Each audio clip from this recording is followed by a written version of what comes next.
September 13th, 2001. One condom failed miserably to do its single job of keeping the seminal fluids inside of it. Just over 9 months later, a young unwanted child was introduced to the world. His name was Jackson. This child grew into a person who is known to entertain his peers. To this day, he still continues to try and brighten people's days, even if sometimes he fails very, very, very miserably at it. Today, he is presenting a passion project of his own, something that the team at Marinara ORGs are happy to present. Today, Jackson will be podcasting, interviewing all sorts of alumni, hosts, and maybe even spectators. Each episode being its own unique thing, this is truly a one-of-a-kind experience you do not want to miss. This is JHAP Has a Podcast.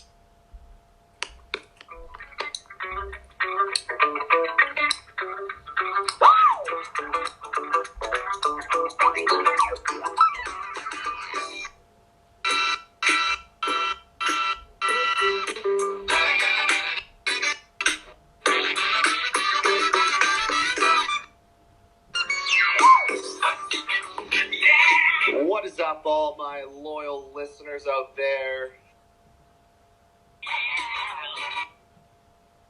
This is the second edition of JHAP Has a Podcast. I'm excited to be back. It's been a very long break for us here.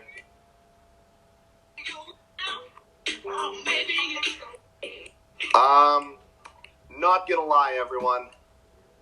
It's been a long night. It is 8:52 in the morning for me right now. I was up until 4 last night trying to get my very drunk, very high friend home safely. I waited on a street corner for an hour and a half for a taxi to show up. Finally did. I am very tired, but I am here and I am ready to do this podcast because that's how committed I am. Even though I kind of changed the date for this already 3 times before. But we're not going to talk about that. We're going to talk about the cast of Marinara ORGs Season 3. That's what we're here to talk about today. The season is on. We're coming at you a day later than we were expecting. We were anticipating to drop this Friday during the marooning. Unfortunately, that did not happen. I'll take the fall for that. That one's on me. Unfortunately, work and other activities have gotten in the way of my Discording life at the moment. It was a busy week. But like I said, we're here. We're I don't know, 17 hours into the game. And I'm going to be honest, I have not done a whole lot of reading because, like I said, had a busy night last night. I do know I have been talking to Fred a little about what's been happening, and I'm sure Fred and Impish will be able to fill me in. Speaking of that, those are our 2 guests today that are going to be helping me out with the cast assessment edition of JHAP Has a Podcast. Main host, Magic Fred, the Magic Man himself, and Season 1 winner of Marinara ORGs, the icon himself, it will be Impish. They will be coming on in just a few short seconds here to help me out. I just want to say, I read about probably 14 of the 22 people's interviews that made the cast, and they were some fantastic interviews. And I'm not going to lie to you folks. This could definitely be a pretty damn good season. I think we're in for a treat here at Marinara ORGs once again. I think the hosts have outdone themselves in the casting process, and I think it's going to be some kind of excellence here. So, without further ado, we're just going to jump right into our cast assessment. We're going to bring in our 2 fellow assessors that I have. So, Fred and Impish, if you guys want to come on in. What's up, Jackson? Not Not much, Fred. How about yourself? I'm just chilling here on my little chair. Got my sunglasses on because there's a lot of sun today in Denmark. It never happens, but today it is, so it's nice.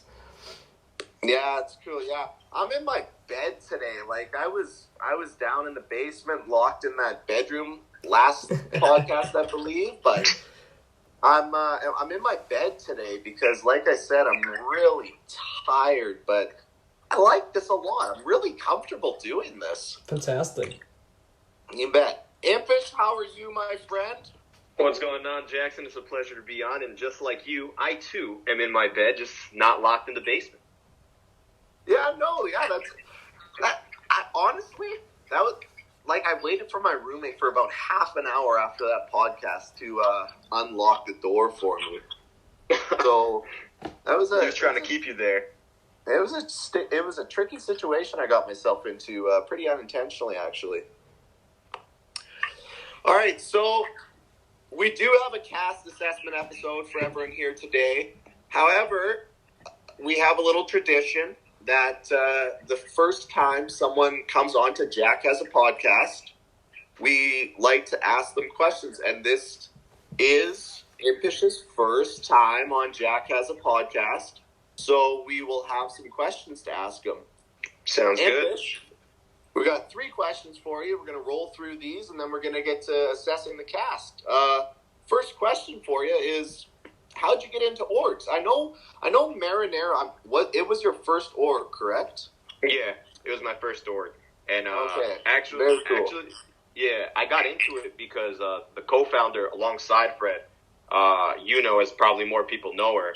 I knew her through a forum where I used to play forum games, and she basically messaged like one of our Discord channels, and she's like, "Hey guys, I'm hosting a Survivor org if anyone's interested in applying." And I always told myself, like, I wanted to play Survivor. Survivor's, like, my first reality competition show love. So I messaged her. I said, hey, send me the link. I'll be more than happy to apply. I applied. I got on, and I ended up winning. So that was pretty cool, And I told Fred this, like, a week ago. But, like, the forum scene where I used to play games became extremely toxic. But, like, I enjoy the org community because there's a lot of, obviously like-minded people. They all enjoy Survivor. They all just want to have fun. And there's not many people, or there's not anyone that I've seen actually that have said anything that's kind of like unacceptable or along those lines. And so I ended up sticking around Marinara. I think it's a great group of people on production, great group of castaways for this season. I loved season 2, which was another point of me staying. And I told Fred, like, his love for this org is kind of what made me stay. Yeah, Fred does seem to love the org quite a bit. Marinara, he's done a fantastic job, as everyone knows. And I agree with you. It's definitely a lot more of a homey environment. There's no toxicity really around Marinara orgs at all, and I couldn't agree with you more. It's a fantastic place to be. Absolutely, man, and it's like I remember listening to episode 1 where Fred was basically saying like he almost teared up when it got to 200 members, and it's like at least for me, I feel as if the org is gonna become a big time org because you have someone behind it who obviously gives it his all. So I have nothing but confidence in Marinara, and it's like you said, like I feel like we're just gonna churn out good season after good season. Exactly, and onto the member, there was 200 right when we were dropping episode 1 there, and as soon as that closed, like 6 days later, there was 250. I'm pretty sure it was like a week later or something like that. It did not take very long for 50 more people to find their way into the server. Yeah, it was actually kind of nuts how it blew up like that. Yeah, it was. And then as soon as the cast reveal for this season, actually, I'm pretty sure there was a good 25 people that joined, maybe 20? 16. I know. Yeah. Oh, okay. Well, still, like, what's the number right now? Is it 267? 266, I think. 266. Okay, that's like Fred, did you expect to be at this close to 300 this soon? I did not at all. I thought maybe when we start the season we would be at like 220. But the way that we grew from 200 to 260 in like 2 weeks, that's like crazy. I never saw it coming. I'm just really, really happy about it too, because we now have solid spectators this season too, and that makes me happy too. Yeah, something that makes a great server is great spectators, because you can't have a great season without great spectators, and I'm sure as hell going to be there spectating, and I know there's going to be a lot of other people there too. So that's it's fantastic to hear. I know, like, last episode I said 250 by the start of season 3. Well, 250, it took a week, or 270, or 266, sorry, and I can imagine 300 probably before the end of the season, and that would be pretty awesome, not gonna lie. I can't even believe it that we're so close already. Yeah, that's awesome. So, Impish, we're going to move on here to the next question. So, obviously you said you've always wanted to be on Survivor, so you're a fan of the show. So, we ask, how many seasons of Survivor have you seen, and what would be your favorite season? I've seen every season of Survivor except for One World. One World was the only season that I didn't finish. I just wasn't a fan of the concept, everything around that, and the cast wasn't my favorite. So that was the only season I haven't seen. And my favorite season, I know Whit said China last time. China holds a special place in my heart because it's the first season that I actually watched. But I don't know if I would classify it as my favorite. I have a tough time answering this question only because there's a lot of seasons I like. I off the top of my head, I'll rattle off Cagayan is probably one of my top seasons. I was a huge favorite of both Millennials vs. Gen X and David vs. Goliath, which are more like recent seasons. I liked Samoa when it aired back in the day. I don't know what's my favorite, but those are some of my favorite. Yeah, there's so many to choose from. There's so many great seasons. It's impossible to pick favorites. I have my personal favorite, but I mean, everyone has that. Like you said, China has that special place in your heart. I think everyone's first season will always have that special place for them. Yeah. And yeah, Survivor, it's such a magnificent show, and it's so hard to pick favorites with it. And yeah, but every season but One World, eh? Well, you're not missing much with One World, I can tell you that for sure. Yeah, I get told that a lot. Facts. Like, sure, yeah. We could dive into why One World was so terrible, but we're not here to bash One World. We're here to talk Survivor and talk the cast of Marinara Season 3, so... So every season, you say? Yeah, every season. Kind of a nut for Survivor. I personally have seen every season myself. I got CBS All Access, and I binged the living hell out of it during quarantine, a little before quarantine too. It honestly was so relaxing, and yeah, it was awesome. Yeah. Anyways. Moving on, Impish, you're a production member now. Yes, sir. Which is very awesome. So maybe this question doesn't apply as much as it would to like our just casual alumni or maybe a spectator that we have on here. But is there any neat ideas you have for the future season of Marinara Orgs by chance? Yeah, so, I don't want to be the guy to give Jackman his sources or anything like that, but we had sort of like a mini host meeting a week prior to this season where there was a few of us on a voice channel just talking, and Fred was giving me some ideas that he has for the future and kind of leaving it open-ended for us to bring him an idea back. I don't know how much I can say on this podcast, so I'm trying to refrain myself, but I think I've got some pretty good ideas for season 4 for sure. And I've got the noggin going. I put up a few challenges for this season. I think the castaways are going to absolutely hate me when they see my challenges. Oh, well. And you know what? I've got a lot of ideas. I don't want to say too much. I don't want to get in trouble. I just joined production. Yeah, it's. I don't know. Like Jackman, I'm not impressed with his one source. That he has dropped that source, as I can't confirm that right now because obviously he's my alter ego and he's not going to come out at the moment. But he did drop that source that said that the winner of King of the Hill is going to get auto-capped. But other than that, the sources at Jackman would be pretty reliable. But yeah, we don't need to give him any information there. But just anything, what's even like, say, a dream season of Survivor for you? What would be, what's a neat little concept that you would like to see? What's a neat little casting twist? What's something that you would like to see?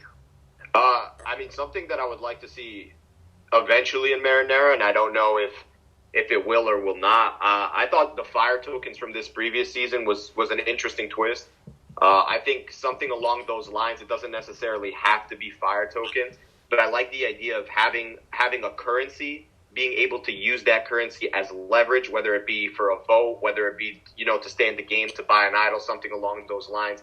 I think you can manipulate those rules in a fun, certain way that could bring a new layer to the game, like Island of Punishment. Definitely brings a new layer to the game. It definitely kind of gives these castaways an idea. For example, like if Fred goes to the Island of Punishment, if I see anything bad happen to Fred, my instant assumption is Fred probably has an advantage, and I wonder what it could be. So it adds these layers to the game that would make it interesting. So like a fire token twist, I would love to see the extortion disadvantage appear at some point, whether it's on this season or next season. I feel like those two things. Yeah, for sure. The extortion disadvantage, that's definitely an interesting one. But yeah, I agree.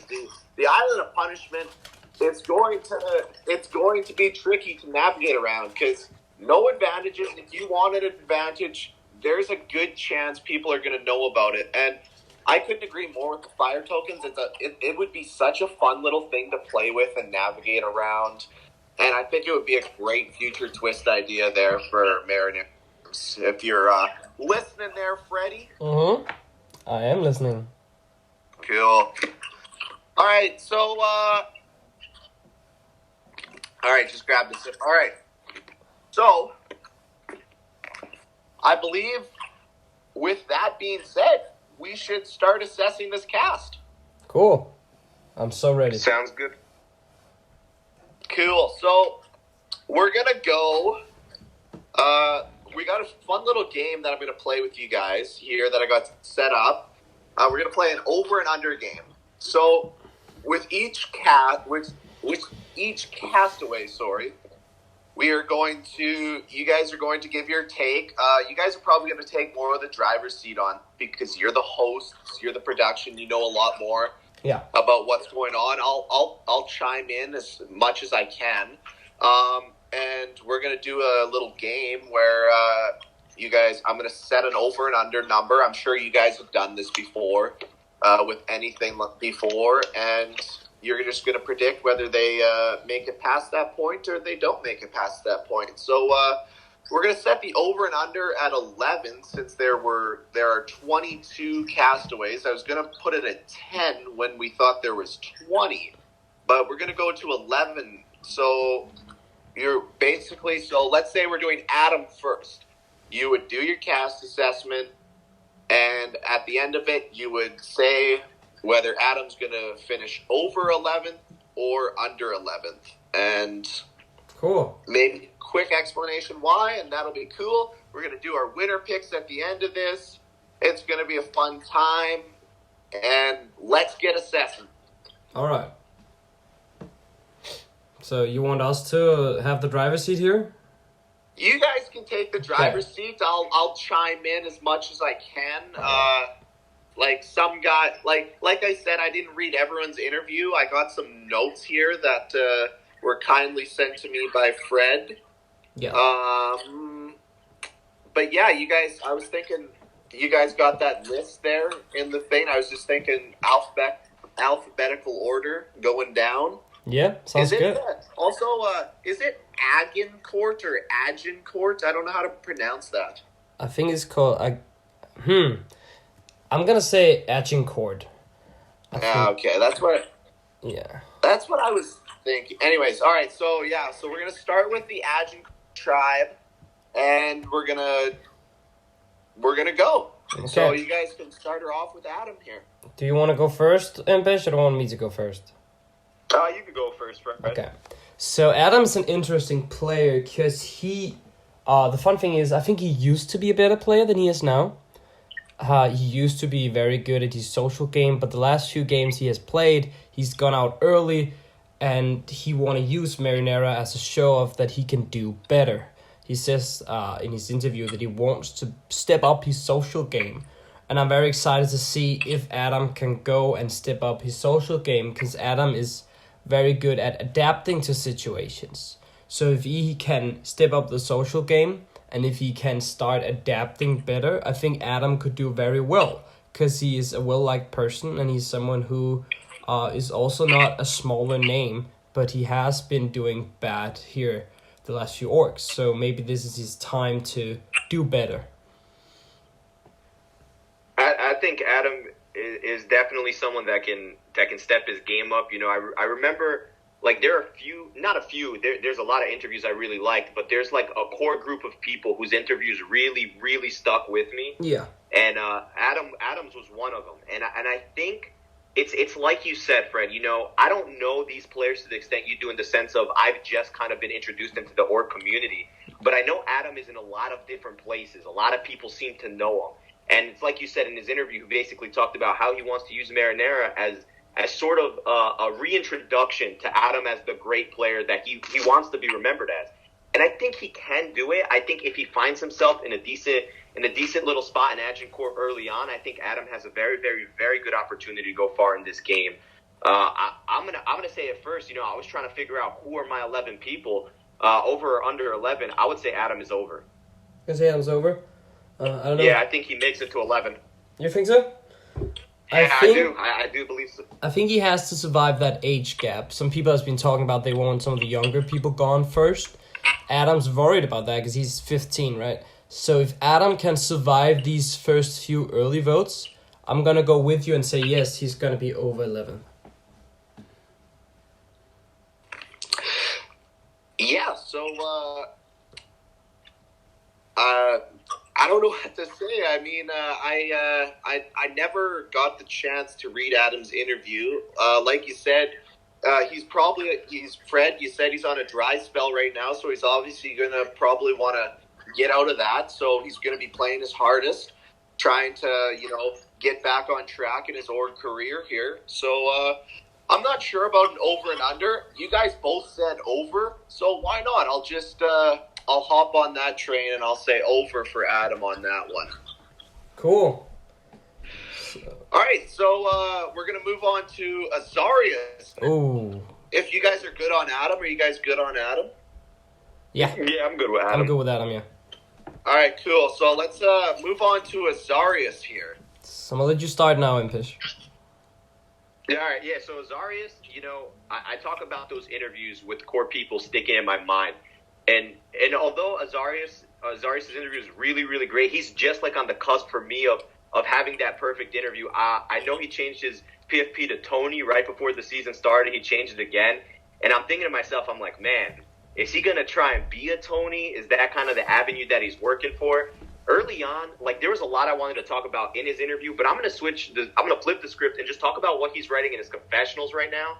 Yeah. And it's a lot of Azarius trying, in my opinion, this is what I'm seeing, Azarius trying to be the guy that's steering the ship in the direction that he wants it. And now that he's kind of got the ball rolling for where he wants it, he wants to take a step back. But he said a couple times that, you know, he's the villain. Fred played around with him a little bit in that regard, and he took a step back. He's like, not me. I think Azarius is going to become too big of a character for himself. And I think that's going to hurt his game. I want him to do well. he's definitely someone I'd like to see do well. But if I had to give him an over or under, as of right now, based on how the game is going, I think I have to give him an under because people will catch on to his leader type nature. That's definitely true. I think he's very aggressive. Like you said, he chose the Tony profile picture, and he is probably the person in the cast that reminds me most of Tony. He is the villain, no matter, if he doesn't want to be a villain, it's fine, but he is. He doesn't like to go with the win, and I'm pretty sure that we're gonna see if Viserys goes to Island of Punishment, he's gonna fall for that. He's gonna take the punishment and the reward, and that could be a downfall for him. I think with Viserys is probably one of the people where I'm gonna say right now, he can't win the game because he is an aggressive person who wants to steer the wheel and not blow with the wind. He wants to be in the driver's seat. But someone who puts themselves in the driver's seat that early on, where people are aware of it, those kind of people, they go out early too. Now, I've seen him in Survivor. He placed 5th and 6th, I think he played twice. That's pretty good. And if he can tone down his game, he could go far. Maybe even win. I don't think it will happen, because I don't think he has the ability to tone down the game. I think what could bring him further is that if someone takes him and be like, this is my meat shield, I have Viserys in front of me, people won't be taking me out now. And he's going to become that person. So I'm going to go with you, Impish, and say, because I think Viserys is the best candidate for a merch boot, so I'm going to say under. And, sorry to cut you off, Jack, just one thing. I don't think it's a bad thing that he can't tone down his game. I just think he needs to be a little bit more aware of when he should step it down with certain people. Yeah. Because having an aggressive game isn't bad, but you saw what happened in our season. Kato and SR both went out 4-3 because who's gonna beat him at the end? Yeah, and Viserys could end in that spot where he actually goes very far but gets taken out in the end. I do think we have some Marinara of season 1 had some good players. But I do think we have players this season who are more aware of the bigger names earlier on than we had in Marinara season 1.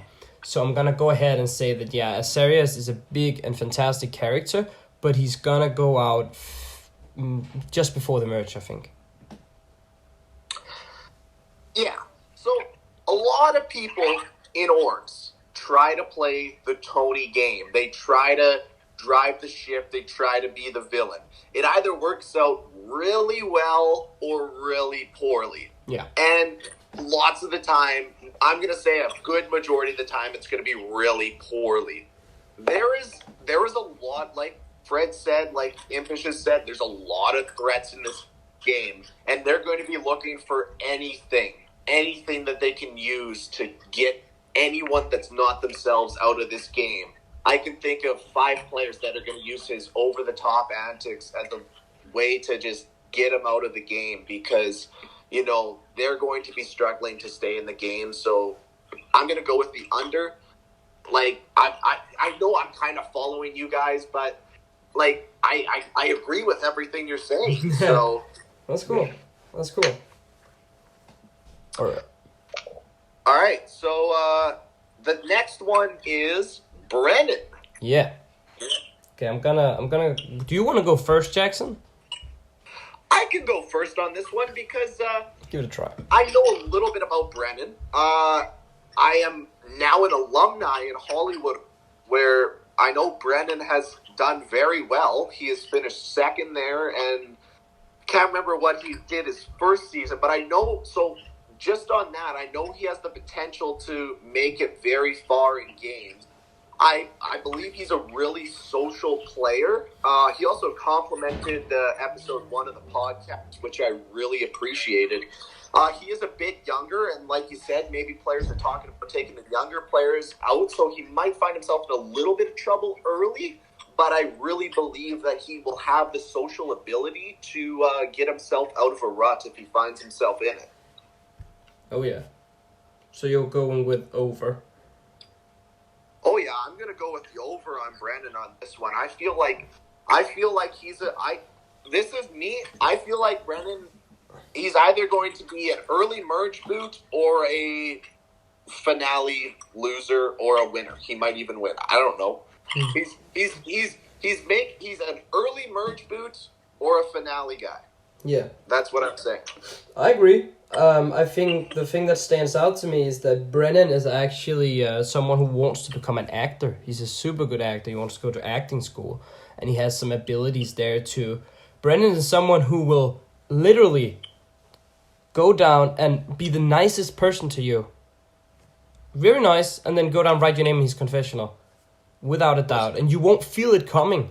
That's dangerous. I do think because he's sociable and likable and is able to do that, he can write your name down without pissing you off. If he goes deep, people are going to notice that. Either they're going to notice that and he's going to go out, or he's actually going to win the game. Which is, it's super hard to put him in a position, because I think he's someone who's in a Kato or SR position, like a 4th or 5th. But if he's able to win the last immunity challenge or 2, I think he could very well win this whole thing. So I'm gonna say over.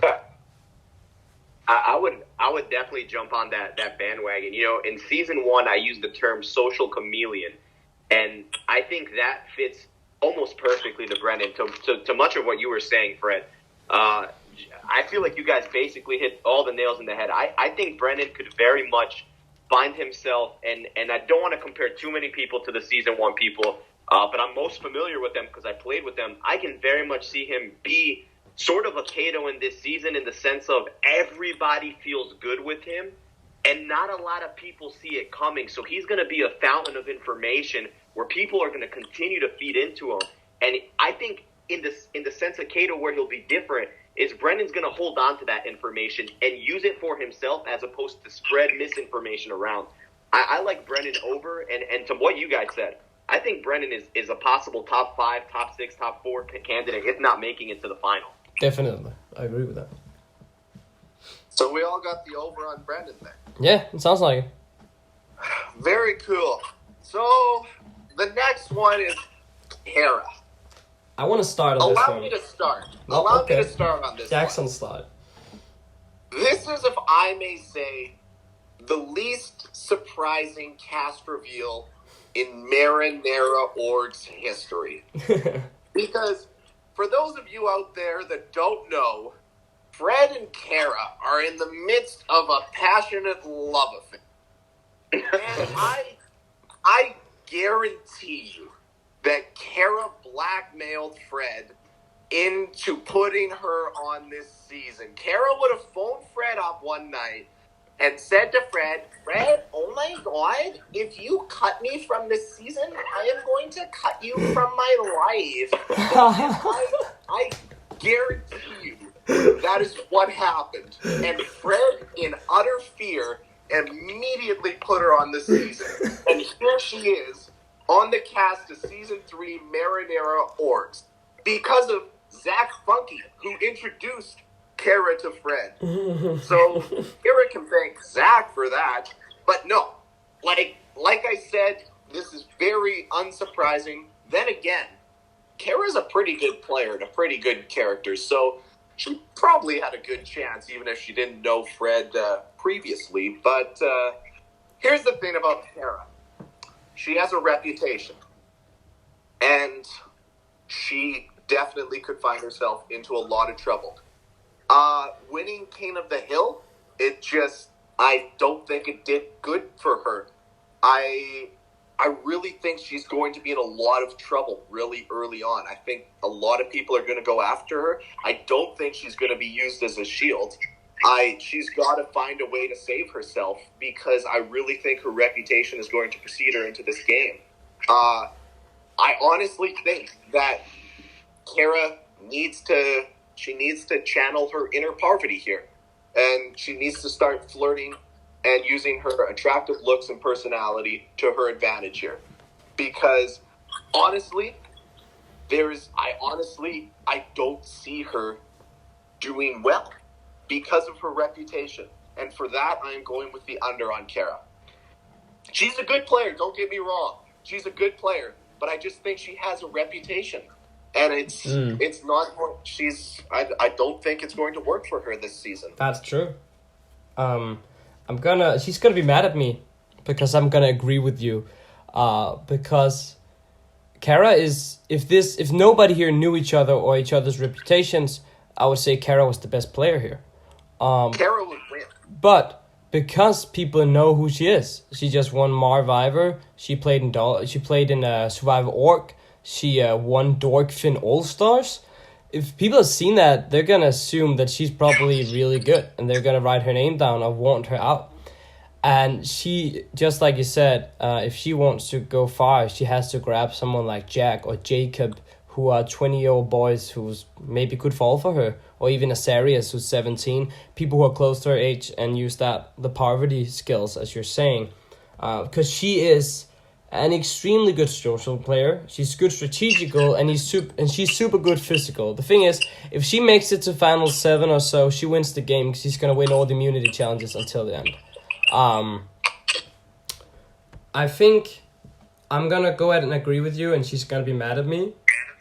But I'm going to say under, because I don't think people are going to let Kara go deep. So, this is interesting because this is going to be the first time the three of us disagree.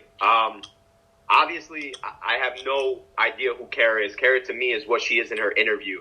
And I remember everyone on the production team, hyping her up, everybody hyping her up in Spec Lounge, and I keep hearing her name, and I'm like, okay, what is she going to bring to the table? And she completed her interview, and I remember I literally wrote, holy, you know what follows that usually. And I was like, wow, man, this girl's going to be good. And I can see where you guys are going with the whole Kara's going to be seen as a threat. People are going to look at Kara. And there's been some people that have already, in their confessionals, stated, I'm pretty sure she's won an All-Star season.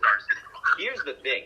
How many seasons of Survivor? I don't know if you guys watch Big Brother. I know Big Brother is inferior to Survivor, but I'm using both of these as a reference point. When they bring returning players back, there's always that player that's new that falls in love with them. And you can look at Fans vs. Favorites 1 as a perfect example. You know, people were, we're going to take the favorites out. We're going to make sure they don't make it to the end. The entire end was basically all favorites because people fell in love with Parv, Ozzy, Amanda Kimmel. You know, these are players that I feel resemble Kara very, very well.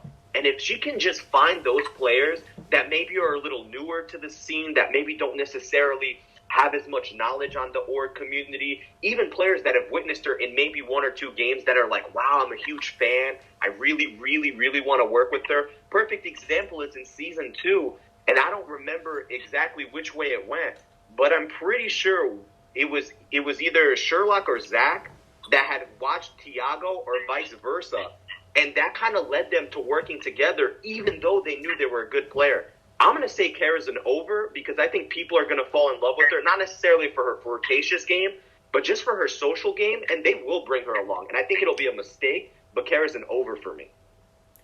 I think if she goes over, like you're saying, she's going to win the whole thing. So, like you're saying, if what you're saying is true, she's going to win the whole thing. But if what Jackson and I are saying, she's going to go out in a very sad way because she might have good connections, but people are going to look at it as too big of a threat. Yeah, it's a tough situation. They're very well maybe people who drag her up the shield. Impish made a lot of good points.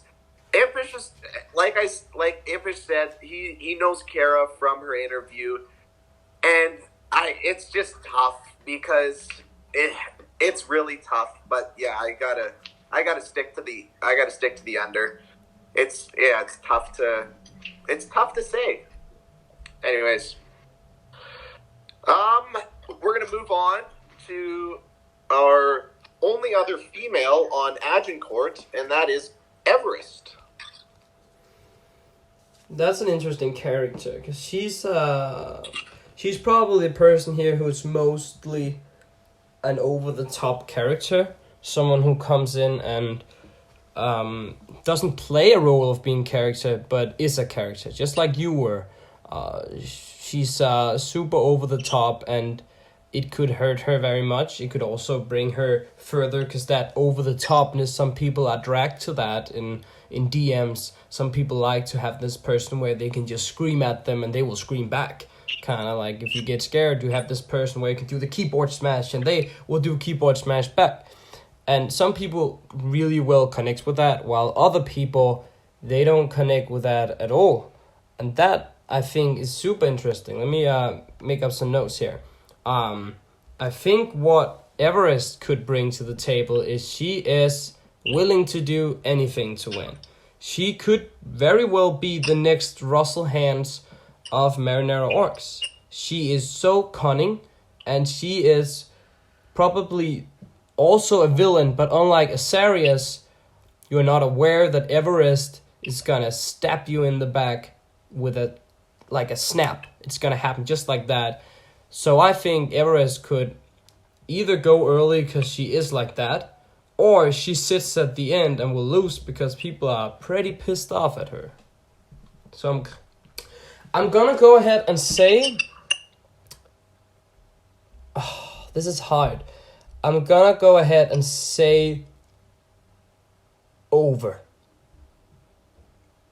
I like that. I like that. The thing with Everest for me is she was definitely, it's like you said, whether she intends to be or doesn't, she's a character.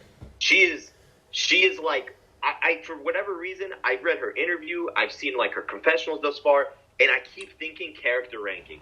Like, she's already there for me. And I feel like she's going to continue to build on that character, whether it's unintentional or intentional. I want nothing more than to say Everest is going to be over. I really, really enjoy her. I think she's a very interesting person. I think she could bring a lot to the game. But for a lot of the reasons that you said, Fred, unfortunately, like, I'm going to say under, because I think we've seen it already in a few people's confessionals. They don't really understand her sense of humor. They don't really understand unless they dive deep into a conversation with her. And I think for that reason alone, she's going to hurt early on. She could definitely be the benefactor of a possible swap. She could be a benefactor of even getting to know her own tribe a little bit more so people can kind of warm up to her a little bit more. Yeah. But I don't know if it's going to happen. I'm going to say under mainly because I've got a few other people I want to say over to, but I think she's under. I wish she was over. Yeah, so if anyone would ask me who the number one contender for the character ranking is, who is going to top the character rankings for Season 3, I would say Everest. She is the number one contender. She is going to be a character, whether she goes out 16th, whether she goes out 6th, whether she finishes 2nd. She is going to be a character. I know that. We all know that for sure.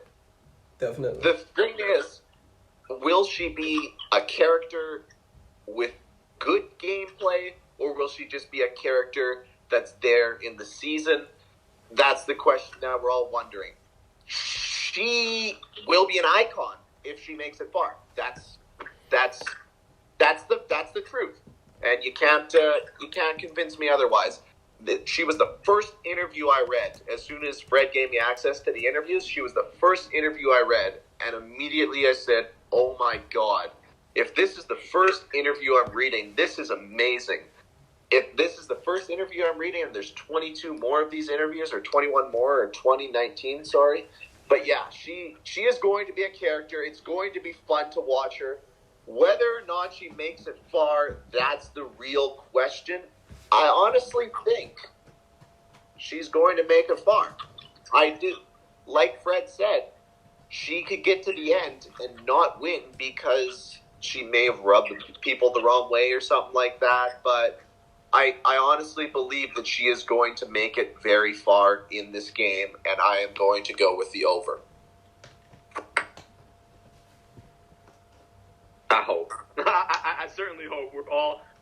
We've been different in these last two, or at least I've been different from you guys. But yeah, man, she's definitely the character to look out for, and that was a good interview for you to start, honestly. Oh, it's fantastic. All right, so the next one is Jack. I'm gonna let Impish start.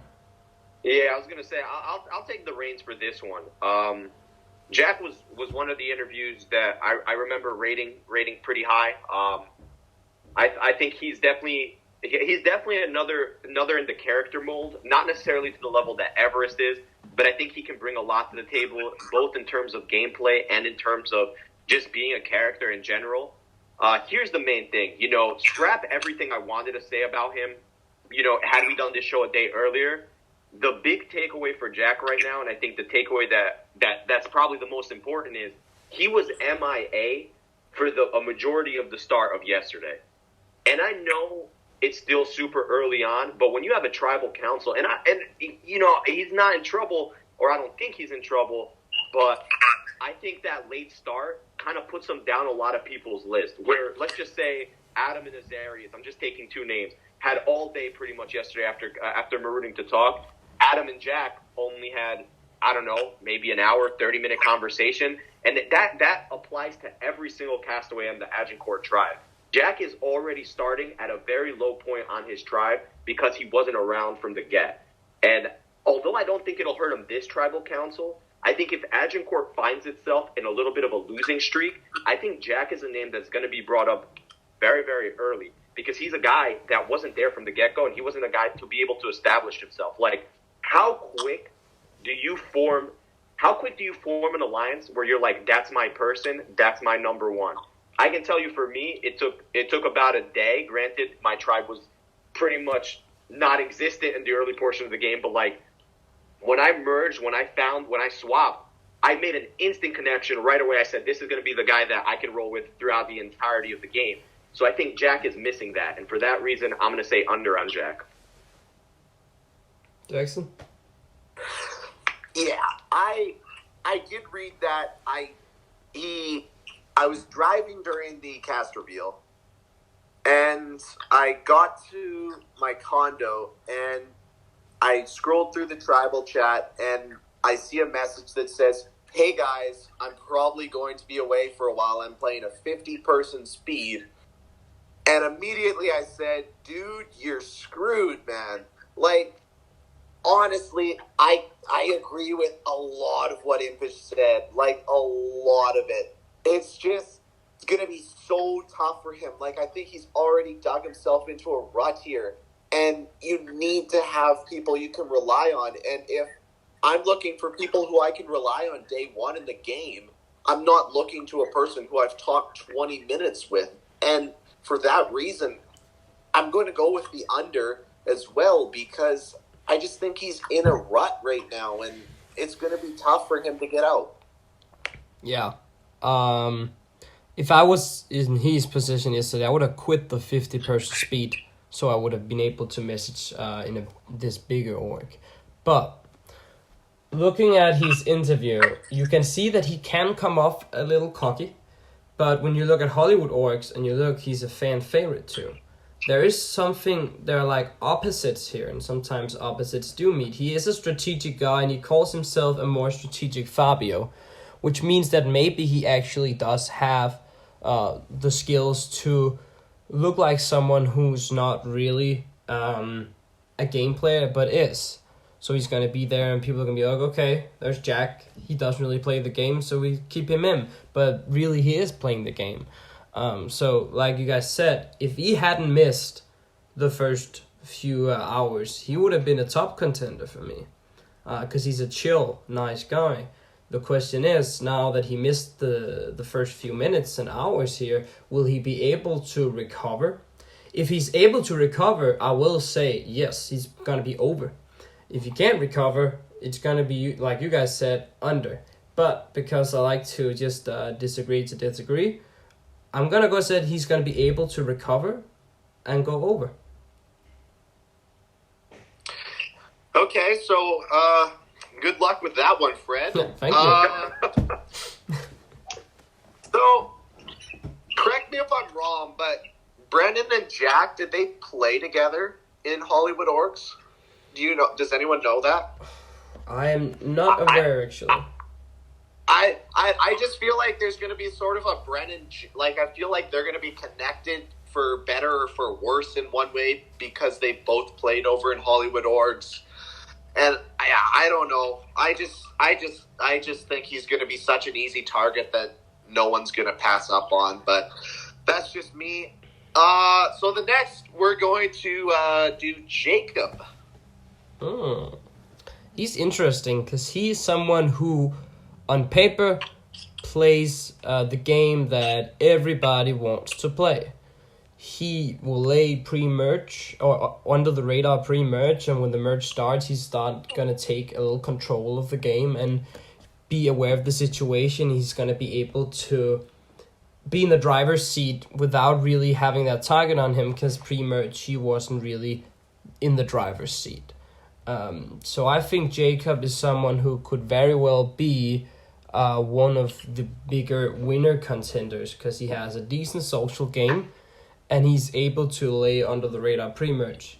Now, because he likes to be in the driver's seat when it comes merge and be visible, if he suddenly feels like he needs to do that pre-merge, he could fall into a few problems. But I think it's pretty easy to say that Jacob, he's going to be an over. You know, I agree 100% with Fred. You know, everybody wants to play that game where they lie low early on, and then they start to kind of build that resume, so to speak, as they would say on Survivor. And I think Jacob is a perfect candidate if he can find people, and it's looking like he's doing good based on confessionals. If he can find people that he can truly stick with, ride with, that he can use as possible, you know, let me throw out an idea here and let these guys kind of spread it around type of people. I think Jacob can go very, very far. It's tough because I'm torn between two people to pick over. He's one of them. There's another person on this tribe that's one of them, but I'm going to say Jacob is going to be the over here. Fred sold me a little bit based off what he said, and I remember liking what Jacob wrote in his interview. I like what he can bring to the table. I think he's going to be an interesting person in this game. So Jacob is an obvious winner contender, but here's something. He's under the radar. What do you think bigger threats in the game, who do you think they're going to target? They're going to target the under the radar players who are going to eventually take those bigger threats out. So if the bigger threats in the game have more power and influence, then who knows? Maybe, you know, I'm looking at things from all different angles, but maybe they say, you know what, Jacob's playing a really under-the-radar game. We don't want him to sneak up on us. You know, it's flashbacks to Winners at War, the Lions and Hyenas. Maybe we're going to see a little bit of that. I honestly think maybe that's something that Jacob could fall victim to. So just to be unique, I'm going to say under. Okay. That's interesting, but that's like the Jack choice, right? You got to have the weird choice. Yeah. Next person is the fellow Danish person in the community, Malte. I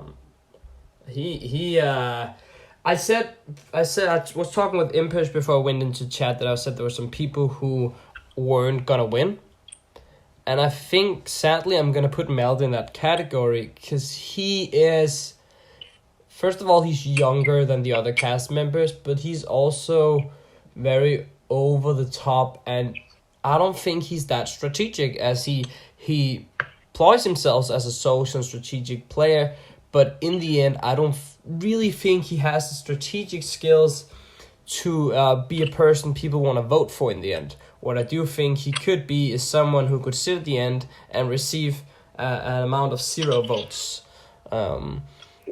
Yeah, I think he has a very potential to make the end but not win the game. But this is another way people are going to look at him and be like, he did not sit in the driver's seat. He just followed what other people made him do.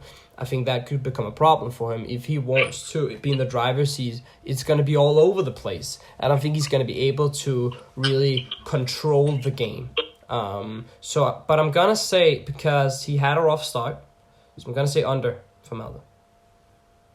I would agree with that. Just to piggyback real quick off what Fred said, he's having a little bit of a rough start, and I don't know him as well as you, as Fred obviously does. So I can't really comment on do I think he's strategic or not. But just based off interview, based off early impressions from his tribe, I think the under is the safe bet here for Malte. So to be able to play, like, Malty's pretty young, eh? Yeah. So, to be able to play with people that are so much older than you, it's always a tough challenge. I don't have much to say here. I never read did I read his interview? Okay, I might have. I don't remember it, though, is the thing. I feel like, I don't know. Screw it. I'm just going to say under because you guys said it and I don't know what to say. So that's that. All right. Next person. Maybe one of you guys want to go first, Rexy? Yeah, I'll take the reins here. Rexy, I started this past assessment with Adam saying there were a couple interviews that stuck out with me thus far. Adam, I think Kara was the obvious one when I was talking. Rexy was another one. I actually really, really, really enjoyed reading Rexy's interview. I think, first of all, I think he brings that character aspect. I think he's a little, I don't think he's OTT. I'm still new to this whole Edgic scene, but I think Rexy could potentially see himself getting over the top rating at some point. I think from a gameplay perspective, just based on his interview, I think he can bring it. And so far, I'm basing a lot of what I'm saying off what's happened in the game so far, right? Because you can fluff up an interview. You can make an interview look as pretty or look as terrible or, whatever you're trying to do. You can do whatever you want in that. It really matters how you actually interact with these people. And I think something that a lot of people, not that they lack, more so what a lot of people don't understand is, when we talked about Azarius, I think Jackson said it, everyone wants to play Tony. But in every situation, you can't be Tony. You have to first adapt to the people that you're around. You have to see what they find as a strength, what they find as a weakness, what they find as a threat, and kind of adapt yourself to that style. I said Brennan could be a social chameleon. I'm going to say the same with Rexy. I think Rexy is going to find himself in sort of a position where he's a little under the radar early on. And I know Jackson was talking about the hyenas and all that, but I think Rexy is going to kind of be in that middle where it's he's under the radar, but he's just kind of there for the big threats to be okay, Rexy's cool, we like him, let's not target him. I think Rexy's going to go far. I'm going to go over. Jackson? Yeah, so honestly, I think Rexy, let's say final 18, there's a trust ranking and Rexy's there. I feel like he's going to find himself in second and third in a lot of people's trust rankings. And that's a spot that you really want to be in.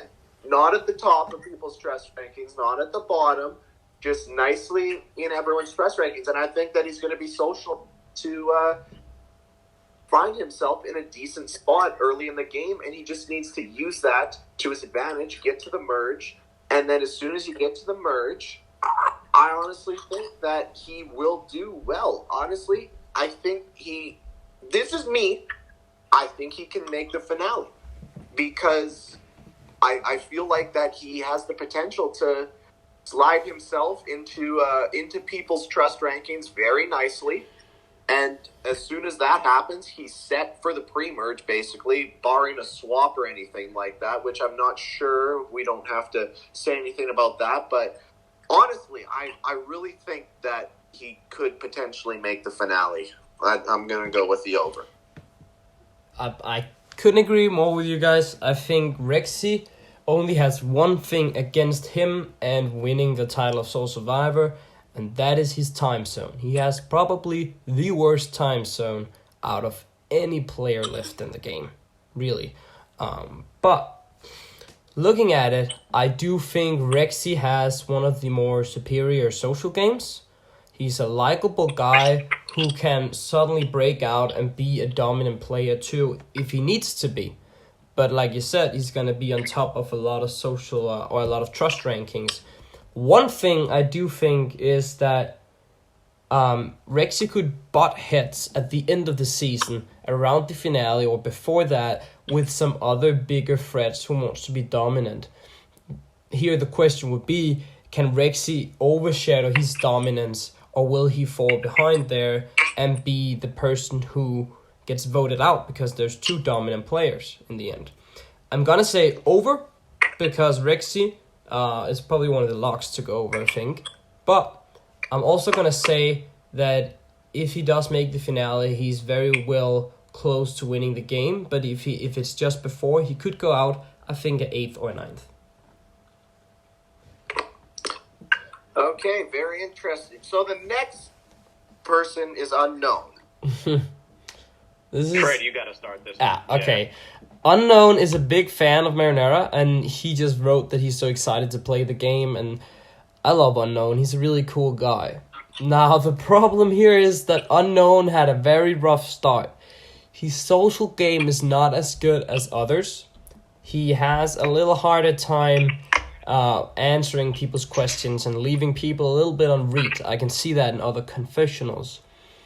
And he's already put himself in a very bad spot day one. I wanted Unknown on the cast because he's a really cool guy.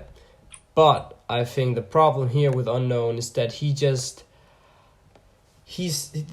an underdog. He's an underdog, but he's already an underdog right now, and it's gonna hurt him. And I'm gonna say under because I think we're looking at the first boot right now. Yeah, and it's so heartbreaking because, like, we really had a tough time assembling this cast. And, you know, Unknown was one of those people where Fred wanted him in. Fred liked what he saw. Fred knew that Unknown could bring it from a game aspect. He's been a fan of the org. And it breaks my heart because it's like sentimentally, I want him to do so well. Yeah. But how we spoke about Jack starting off rough, Unknown started just as poorly, if not even more so, and he's kind of falling behind. I don't necessarily know. Like I don't know if it's what's holding him back. It seemed like he wasn't active once the game first started, and then when he came on, it's like Fred said, based on people's confessionals, it seems like Unknown left a lot of people on red. And a good way to get yourself voted out is to leave a lot of people on red and not give them anything about yourself. Like, you don't have to be a game bot and speak strictly game. Be personal. Let them know about you. You know, give them a reason to keep you. And I feel like Unknown isn't doing that. If he can make it past this vote, maybe he can go far. I just don't know if he makes it past this vote. I'm going to say under. Yeah, I think Unknown is going to be Jack's saving grace. I think if it wasn't for him, then I think Jack would be probably more on the chopping block right now. But I think Unknown is more on the chopping block because of that lacking social ability. And, you know, someone's got to be the first boot. And it sucks. It really does because you guys put a lot of work into assembling such a great cast. But favorites are going to get booted at every point in the game. There's going to be great people lost. Everyone here in this cast is fantastic, so every boot is going to be tough, but someone's got to be the first boot. And that's the unfortunate truth. And I'm going to go with the under, obviously, on this one as well. Cool. Next up, is Zombie. I don't know if we want to get into how he made it on, Fred, or we just talk strictly game. But I'm glad he's here. Same. I'll say it. I'm glad he's here. You know, I like some of what I saw in his interview. There was specifically a section where he talks about reading his castaways, where he was in the merge portion of the game. And, you know, he was able to collect information from different sources of people and kind of piece together a puzzle. And I could relate to that because that's something that I had to do for myself in my season. You know, I had people that didn't trust me, so I got sources of information from different channels. And I think if he can use that ability, if he can just be social enough early on, obviously he also started at the tiniest bit of a disadvantage, but I think he bounced back really nicely. I think people aren't going to necessarily look at Zombie as like, okay, he's kind of the replacement, let's easily vote him off. No, I think people are going to look at him for face value and see what they're getting. I think he's getting along with some of his castaways. I think he's going to do well early on in this game. But I'm keeping track of who I say over and under to. And when we were speaking earlier about, I forget who it was. I think it was Jacob. Yeah, and I was torn between two people to pick over and under for. It was Zombie and Jacob. I went with Jacob, so I'm going to say under for Zombie but I can very much see him go far in this game. Yeah. He was a replacement of Cyberus. I don't want to come too much into it, but there was a lot of people who messaged us how toxic Cyberus was, and we were quick to replace Cyberus with Zombie.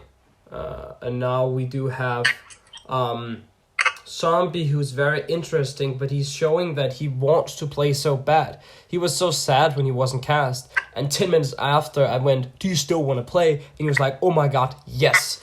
So I feel like Zombie's gonna come in and be like, he wants to play so bad, he wants to give his best game.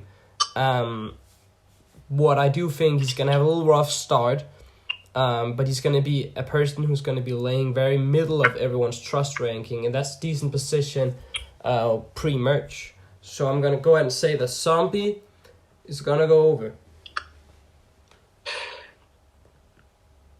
About 2 days after we released episode 1 of Jack Has a Podcast, Zombie was the only spectator to DM me and ask to be on the podcast. And I'm like, yes, this is exactly what I want. He was the only spectator to DM. The first thing I asked him was, did you apply to season 3?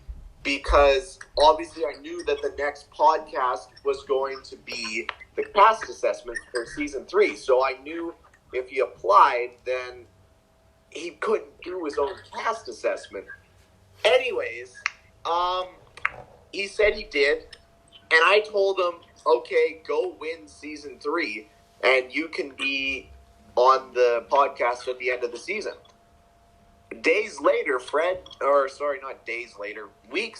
a couple weeks later, Fred sent me the cast list.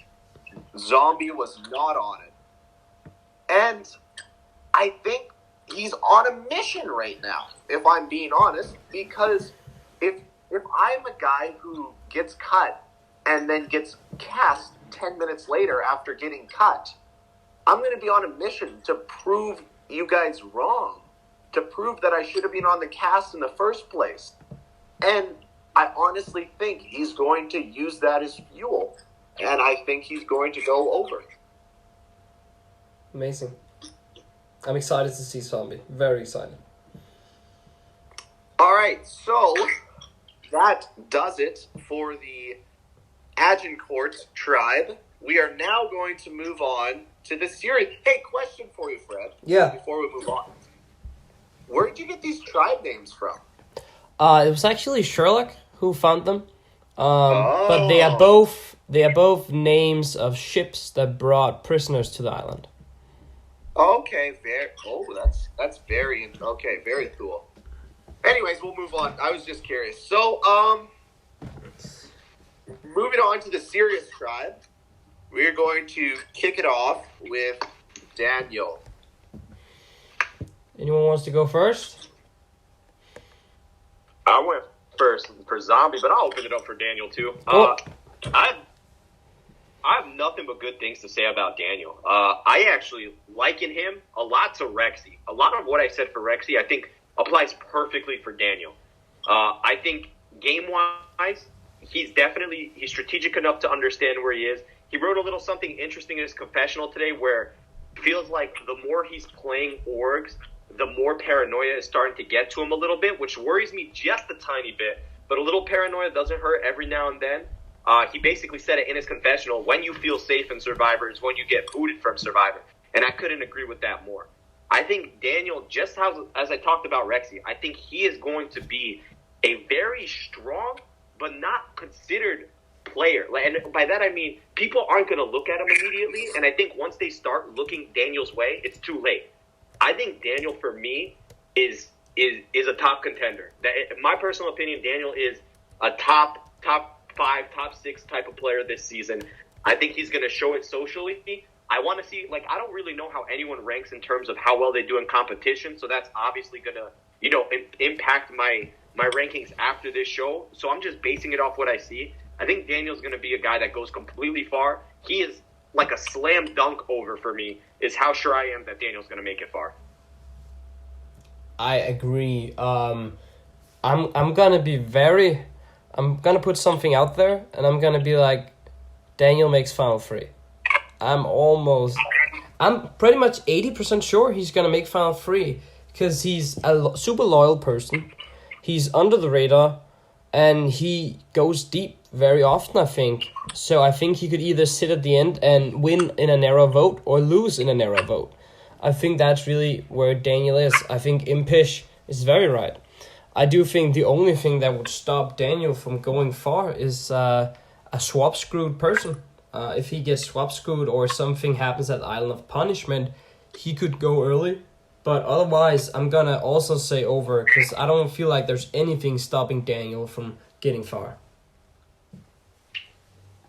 Yeah, this is an interesting tribe for me because personally, when I saw this tribe, I saw a lot more potential power alliance potential here, I guess I want to say. I see a lot of people on the Sirius tribe that Daniel can align himself with, and people will want to align with him, that I really think they can be a group of very good players in this game. I'm not going to reveal because if it doesn't happen, I'll be very embarrassed and I will, obviously lose credibility. But I will say that Daniel is going over. I think we can all agree on that. I don't know if he's going to make the finals or not. I really think, I don't know. Like, I think I've had two people that I've said can be potential finale, and I'm going to go with the over, but I feel like maybe Impish said that people might not be able to catch on in time, but there are some smart people here, so maybe they will be able to catch on in time. Maybe it's going to be a mid-merge boot, but either or, I'm going to go with the over anyways. Nice. Dom. I'm going to go ahead and start with this one this time. Then Jackson can start on the next one. Dom is a physical player. Not many people put themselves as a physical player. Which I think is going to help him pre-merge. I think people are going to look at him and be like, okay, we keep this guy around. He's good in challenges. And then when we come to merge, whatever we'll deal with him there. But he's also like, okay, I'm going to beast it out. I'm going to win every single challenge. So I think that Dom is going to be like the Joe Anklem of the season. Someone who has a very mediocre social game, very mediocre strategic, but super good physically. Which means that Dom could very well be an over, but the question here is when he does go over, he will win immunity after immunity, and when he loses the first immunity challenge, Dom is gone. So I'm gonna go ahead and say over because I think people are gonna need him pre-merge, but he's not gonna make it far into the merge. I couldn't agree more. Looking at Dom, first of all, like, nobody likes that label, physical player. I don't know what it is, but, like, everyone in Season 1 was like, why am I physical? Like, dude, you're in physical. Let's just get it done. Dom is openly accepting that role and saying, I'm going to beat everyone. I have no problem with it. But the problem from my perspective is, if you openly, and I'm sure he's not going to, but if he openly does well in every single challenge, we've got a guy who actually we're talking about next, who literally stated, I like to see how people do in their challenges. I think there's going to be seeds planted in a lot of people's head about Dom. I think he's an over candidate, but exactly what you said, Fred. I think he is a very early merge boot. His character arc or how he's interacting with his tribe in confessionals actually reminds me a lot of Gabe from Season 2. So just like Gabe was kind of booted early on in the merge, I think Dom is going to follow suit. I want him to go far. He was the first person I cast revealed. Let's get it, Dom. But I think he's going to become an early merge boot for the fact that if he does well in all these challenges, the second he loses, like Joe, everyone's going to be like, we have to get him out now or we don't have enough chance. I just want to say, it is so incredibly hard to be viewed as a physical player in orgs. There is a lot of challenges in orgs that are just, you never know. Each challenge is incredibly unique. It's so hard to know that you're going to win challenges. And I really think that he's got to tone it down with the physical play. If he's going to, he's just gotta act like he sucks physically. Like, there's no other way to put it. Like, how else do you mask your physicality in orgs? You just gotta tone it down. There's no way around it. I'm gonna agree with everything you guys say, mostly because I don't really know a whole lot. Physical players are obviously going to get targeted as soon as they lose. Maybe he'll win the final 11 immunity. Maybe he'll win the final 10. Maybe he'll win the final 9. Maybe he'll win the final 8. Maybe he'll win the final 7. But then he loses the final 6 and he goes home. And that's what's going to happen. But I'll go with the over just because I like to agree with people. Cool. You want to go first this time, Jackson? Let me look who it is here first. JD. JD, correct me if I'm wrong, will be a very under-the-radar player. Yeah.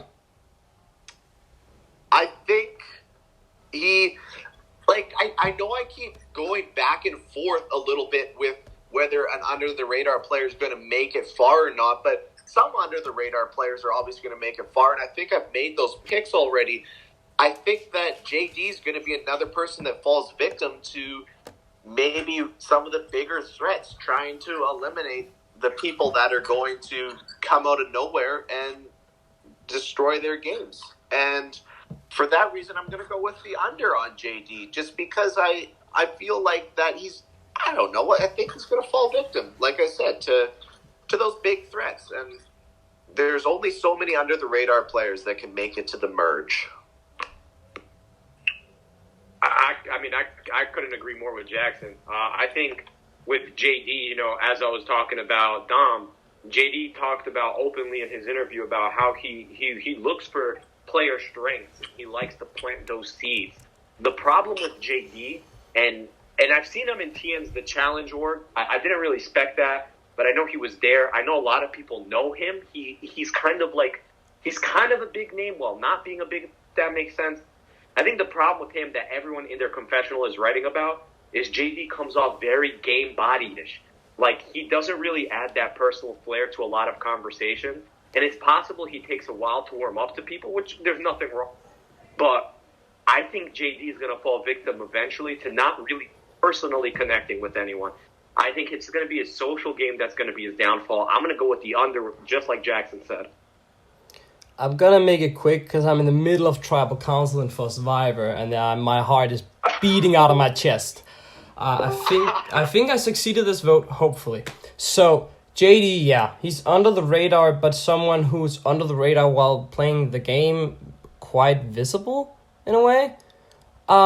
So I'm gonna say that just like you guys are saying, I think JD is not gonna come off as someone who wants to work with people, but someone who just wants to play the game, even though he's trying to be under the radar. I personally think JD is a great guy, and I've talked several times with him. He's a good guy, but I don't think if you're not really close with him, it doesn't come off that way, and therefore I'm going to say under. Cool. All right, you want to start with JJ Impish? Yeah, I'll start with JJ. I think, Fred mentioned it when we were talking about Agincourt. He talked about players that he thinks have no shot of winning this game. Fred can absolutely correct me if I'm wrong here. I think JJ is going to be one of those players for him.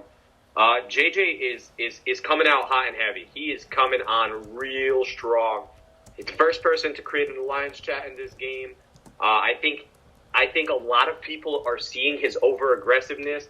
And he's potentially a name that's being brought around right now.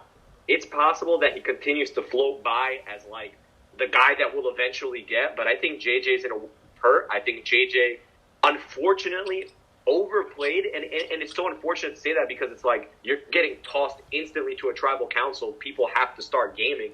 I think JJ just kind of became his own worst enemy. He wrote it in his own confessional. He said, damn, I think I'm overplaying. I think JJ's an under. Yeah. It's sad because I think if he makes it deep, he could be a very interesting character because he has that when I look at I try to take a Survivor player and compare him to that, he could very much well be like an Andrew Savage. If I think that's a good comparison. Even though Andrew Savage is not under the radar, they very much have the same kind of character, I think. So. Here's the thing. Out of players that have the most potential to go at this first tribal, is JJ probably number one in serious? Oh, we're speaking JJ. I'm dumb. Yeah. I wasn't listening because the tribal was going on, so I was like, JD. Oh, Damn it, yeah, Fred. no, we're on JJ, Fred. JJ, Fred, okay. JJ? Can I comment on JJ? Yes, go for it. Okay, JJ, they're very they are, like you're saying, Impish, overplaying hard right now. They were the first person to make an alliance, and they are the first person to throw names out and trying to control things. And he's even saying to himself that he doesn't want to do it, and he keeps doing it. I think JJ could be saved by the bell, that he does have some people who wants to keep him around for meat shielding, but the first impression that they are giving to their I really have to remember it's they them they are giving to their tribe mates is that they are overplaying very very hard. But I'm gonna say under, but I'm also gonna say that I think they might survive this vote. Very, very interesting. Now, I know nothing about overplaying and being the first boot. I've never done that in my life before. But, I gotta say, being on probation this early, it's a rut. I've said it with all of the other people that I feel have dug themselves into a rut, and I really feel like JJ has dug himself into a rut here. And it's going to be so hard to get out without someone pulling me out, which I feel like that they got someone pulling them out right now, but I don't know. It's just the reputation now so early in the game, and being on probation, I just don't think there's any way that they're going to, survive past the final 16. I would So I'm going to go love. with the under. I would love if they made it far, because JJ is actually they are hilarious to watch actually, because the way they are playing is just so visible to the others that it might be so visible they want to keep it around. I hope that they stay for a little longer, but I don't think it's gonna happen. So let me ask something. Who is looking like they're going home From both in serious? in series, it's between right now I think it's between JJ and Slocker. Okay. And JJ for overplaying hard, and I think Slocker is actually someone who normally doesn't overplay hard, but they are right now. So it's the same reason behind it. Okay, and it's looking like unknown from Agincourt. Yeah. Okay. We all went with the under on JJ there. So the next person we're going to move to is Keegan. Fred, you want to start this off? Sure, because I've played with Yeah. him, so I think maybe it's a good thing I start. Keegan is very interesting. He is, I want to call him the man version of Kelsey. You guys know Kelsey maybe. He's very over the top, but he's a good social player who can adapt to others' personalities. He can act exactly like you and be exactly like you. He can go out and, like, let's say that I'm speaking to Jackson. Jackson wants to talk game. Keegan strict the game. He goes to Impish. Impish wants to talk about Slovenia. And suddenly Keegan's gonna search up on Wikipedia, what the hell is Slovenia? He's gonna find Slovenia. And then Impish gonna be like, I'm from Macedonia. And Keegan be like, oh, I've been to Macedonia. He hasn't been to Macedonia. I like that. And Keegan is a fun character at the same time as he's a good social player. When I played with Keegan, we had some really good conversations.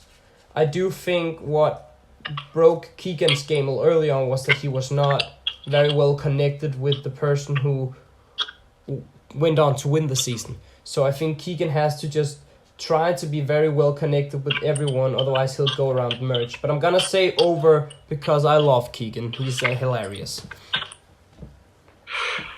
I really think that Keegan's going to be a character. I really think that Keegan could, like, he's going to say all these weird lies, like Fred said, probably.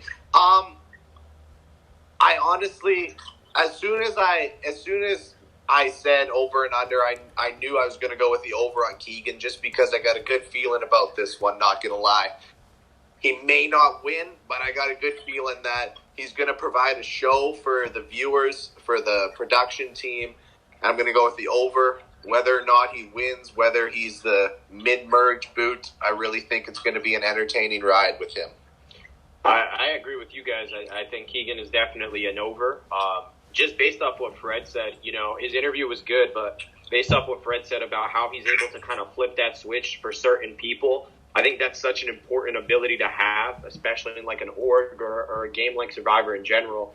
And I think he's going to use that to the best of his advantage. I think if he can align with the right people, he's a slam dunk to go far. I think he's an over. And it's like Jackson said, whether it's mid-merge, early merge, or late merge, Keegan's going to do well for himself. All right, so just give me a sec here, boys. All right. All right, so the next person is Mel. I will start this one. Yeah. I just want to say I love Mel. She is probably the person I am most excited to see play here.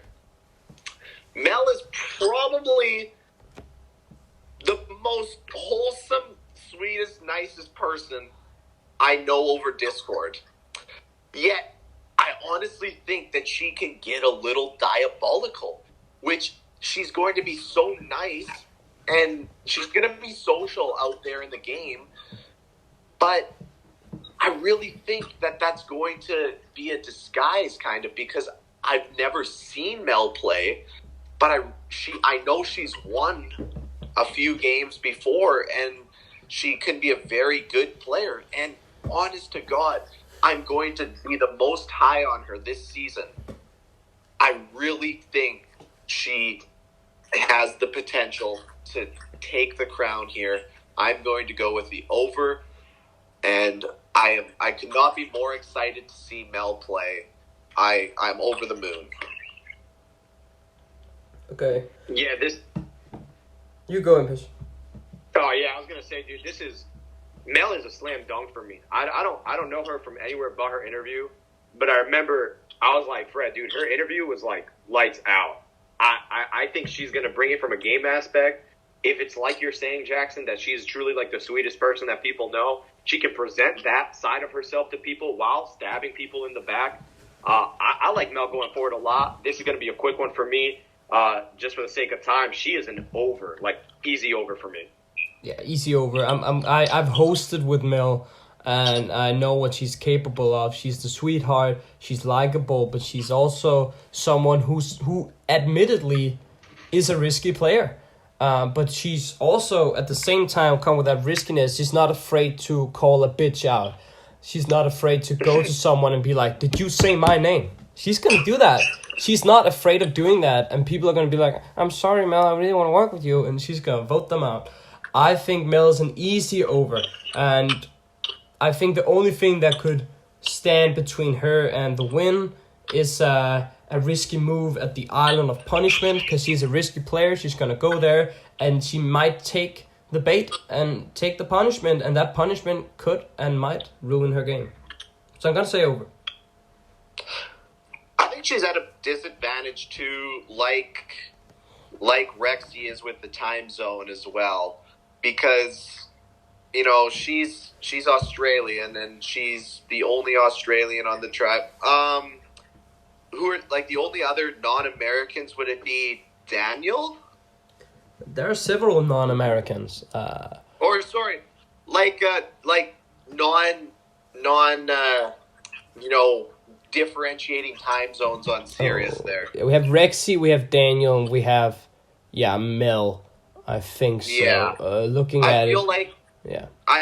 She usually manages it pretty well is what I heard when she plays, but it could be something to think about. But yeah, no, I really think that she's going to do just fine. Yeah, I agree. All right, Panda. Can I start? Because he won my season, my last season. Yeah. So I play with Panda, and damn, he's a good player, and he has all the aspects too. He's both physical, strategical, and he's social. And I think Panda is also gonna be an over for me, no doubt. I think what could ruin Panda here is that Panda is someone who's very social. And if the players around him aren't that social, he's gonna be a quick threat. But because we have a cast of people who are very social, he's gonna be one of the people that people want to have in this game. When Panda won the game, he was number one target from Final 6 and above, but he won Final 6 immunity, had an idol, Final 4 immunity, he won 3 immunity challenges and had an idol. And I think the thing that is that if Panda makes it towards the end, he could and might win all the immunity challenges, just like Kara. They're pretty much the same when it comes to the end game. And they're going to win the immunity challenges, are going to take the title, because everybody loves Panda, even when they are voted out by Panda. So Panda is a sure over, and someone who could be an easy winner pick for someone. Yeah, man. I think Panda, falls into that mold that Kara does as a big threat. You're seeing it in a couple people's confessionals where they're starting to actually see Panda as a social threat very early on. And I think Panda's going to have to kind of fight that stigma off. He's going to have to try and, do his best. But I think he's fortunate in the sense that a lot of people already like him. A lot of people have said that he's on top of their trust ranking list. I think based off his interview, based off what Fred said, I think Panda's an easy over. I had him regardless. But the thing that could come back to haunt him and Kara, and I don't remember who said it in their confessionals, but someone pointed it out.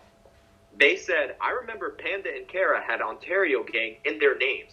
And I'm like, whoa. Yeah. Like, something like that, because how Jackson said Kara's King of the Hill streak could hurt her, I think the fact that those two could possibly be connected, even if they deny it, like, you're already two big threats, and now you have a connection on top of that. He needs to be careful for himself. I'm going to say over. I think he's going to have a hard time making it to that final. Yeah. I love Panda. I think he's going to be a great player, a great character. Played in his sequester. It was awesome. Here's the thing. I was going to bring up exactly what Impish said. The Kara and Panda in the viewers lobby, they were way, way too active. And they both had Ontario Gang. #Ontario Gang. I'm just like, what are you guys doing? You're going through a season together. You're screwing yourselves. So, like Kara, I really think he's going to have a reputation going into this. However, unlike Kara, I think he's going to make the merge. And here's why. I think because since Kara, I think, is going to go pre-merge, I think Panda will be a lot better. But if he's ever on a tribe with Kara, if he's in the merge with Kara, they're screwed. Like, they're getting split up immediately. Like, they have screwed themselves before the game even started in that sense. However, he is a social player, so hopefully he can, find his way out. But he's playing too social, and he just has to be careful if he wants to win, because he very well could make the merge, but he's just going to be such an easy boot in the merge if he's vulnerable, because he's going to be such a big threat. Yeah. And could actually say that maybe if Panda feels like he's vulnerable, he's going to go to Island of Punishment and do something stupid that's going to completely ruin his game. I think that could be fun, seeing that. I have experience with ruining my game. I was in a good position, as a matter of fact, but we don't have to talk about that right now. Hollywood Orgs is in the past. All right, so we're going to go to Slugger now, who I have heard is a potential first boot here. I don't know if any of you guys want to go. I played with him, but I think you guys should go first. Sure. I mean, I'll start it off. I think Slugger. I actually like a lot of what Slugger did in his interview. I like what he's bringing to his confessionals. I think Slugger will be an extremely active player. But it's like we talked about. When you look at the Sirius tribe, really there's two names. There's JJ and there's Slugger. I think, and I don't know necessarily what is the disconnect between Slugger and the rest of his tribe are. Again, this is another player that had we done this a day ago, I probably have a different answer for your under. But just doing it based off the information I have now, if he survives this tribal and Sirius goes under a little bit of a losing streak, Slugger's the next one to go. I think just for that fact alone, because it's like Jackson said when we were talking about Dom, these challenges are so out of the blue, so different. There's no two challenges that really, are too similar. I think if they lose, Slugger is just the easy put out. So I'm going to say under for Slugger. Jackson, do you want to go or me to go? I don't know a whole lot about Slugger. I know in the notes that you sent me, Fred, you said he's going to go very early or very far. Yeah. And it really seems like it's going to be the early here. I keep going back to the rut. He's dug himself into a rut. He's in trouble. And I'm just going to go with the under here because it's the easy choice. I'll be very impressed if he makes it to the merge, but I don't see it happening. I played with Slugger, and I won that season. It was the challenge org, it was not Survivor, but it still has a social aspect. And Slugger was a target where we sent him into elimination, and after coming back, he adapted super well and made friends with all of us, and we ended up all being friends and going far deeply into the game together. And that was his ability to be like, I just want to survive, I just want to work with you. So if he survives this vote, I think he could go far. Don't mistake Slugger, even though I think he might be the one to go here. If he doesn't go, I think he could go far. I don't think there's anything saying that he is the next boat on that tribe. I think he could easily make a target on someone else. Now, Slugger is playing a different game that I've seen him play. It seems more aggressive, and I haven't seen Slugger pull an aggressive game, and therefore I'm gonna agree with you guys that because he's playing differently than he normally does, I'm gonna say under too.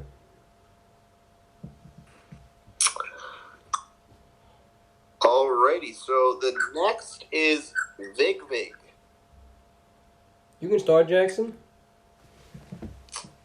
I do not want to start because I'll I don't know. Okay, Impish. I'm sorry, I don't know a lot about Vig. Okay, Impish, you can go. Someone's gonna go first. Just like Unknown is like a sentimental favorite, Vig is a sentimental favorite because he is a long-term fan of Marinara. He spec'd the entire season too. Like, I remember talking with Fred, and I was like, dude, I remember his name. I remember Unknown, who I'm pretty sure used to be Aksu and then changed his name to Unknown. Those are people that, talk back and forth with me in regards to season 2. So Vig was a sentimental favorite. And, Fred and I, or Fred mainly, and then he shared information with me, learned that Vig is a really good social player. He found himself in a previous game where he was on the outs and kind of worked his way from the bottom of the tribe to the top and eventually winning that season. And when you look at Vig so far, something that Jackson mentioned previously about another contestant, I can't remember who it was, where you were saying you can see them kind of slide in between like 2, 3, 4, 5 in people's trust rankings. Vig is like 3 to 5 on everybody's trust rankings. And even the people where he was low on, like I forget who put out a confession, was like, oh, I just had a voice. I think it was Panda. Actually, yeah, it was like, I just had a VC with Vig, and, he's definitely moving up my trust rankings. Really good talk. I think Vig is a sleeper. I'm going with over. I think he's going to surprise a lot of people. I agree. Like you said, I messaged someone who hosted him before because I wanted to know if he was a good player and if we should cast him. And I was surprised when they told me about him because there was something that always stood out to me about Vig. And now I realize that I'm so glad we decided to put him on the cast because he has this magical way of adapting to whatever situation he's put in. So he's not going to be a person who's going to get swap screwed. People are going to love him. So he's a clear over for me, no doubt, and I think he could very well win the game too. Yeah, so adaptability is the number one tool you need to have in your arsenal in this game. And obviously, you guys are saying that he has it, and knowing that he has it, knowing he has the social ability, it's honestly, I got one over left to use on the last 3 players. And I think since Impish brought up the point that he's 3 to 5 in everyone's trust rankings, I said it. Oh, God, who was it? Was it Rexy? Was it JD? I can't remember. Or Dom or Daniel. I think it was Daniel. Whoever. But since he's at that point, I think he's just in such a nice spot already then, where he can find himself in the merge. And when you get to the merge, that's when you can set yourself up a lot more nicely. So I'm going to go with the over here, and that's my last over. So, well, I haven't been counting over and unders. I'm just going to go by instinct. I'm not counting if I have 11 there and 11 there. I'm kind of just saying if I think they're going to place over or under. So I'm just, I'm not like you guys. I'm not counting them. Oh no, that's fine. Like I just thought when I was doing this, I was just like, do I want someone yelling at me or calling me out and humiliating and embarrassing me because I had 15 overs and only 7 unders or something like that? Yeah. The entire cast over. What? Yeah. All right. Next is Wabbits. And I will start with Wabbits. I know he very recently flopped in Dorkfins. Wabbits DM'd me a few days ago about something Jackman related. And it really rubbed me the wrong way, his DMs. And then I just said, man, like, if, you apply to the season and if this is the way that you're going to go in, you're going to find yourself in trouble. And then he's like, oh, I'm just joking. I'm sorry. And in the end, he was joking and everything. He thought he was playing along to a little skit, and it did not seem like that at all. So that's the impression I have with Wabbits right now, where he could, his words could potentially find himself into a lot of trouble. And, a lot of people are not going to take things as jokes all the time. Take me in season 2 of Marinara ORGs and how my sense of humor worked out with that cast. Yeah. So obviously I'm gonna go with the under for Wabbits because I really think he's gonna find himself into trouble. I mean, it's you go, Impish. All right, so I was going to say, I have one, and I initially, when we were going through this, I wanted to use it both on Wabbits and Womack, mainly because they're like a hidden pair. They've clicked so well, and no one is kind of figuring it out, and I love the fact that they're not telling anyone that they feel good about each other. They're letting other people tell them they feel good about the other one before they say, yeah, he's pretty cool. My first game was a forum game, was Big Brother, and that's how I won the game. Day 1, I made an instant alliance. We were Final 2. Nobody had an idea we were Final 2. We worked 2 different sides before we came back together. I can see Wabbits and Womack doing that. I really, really can.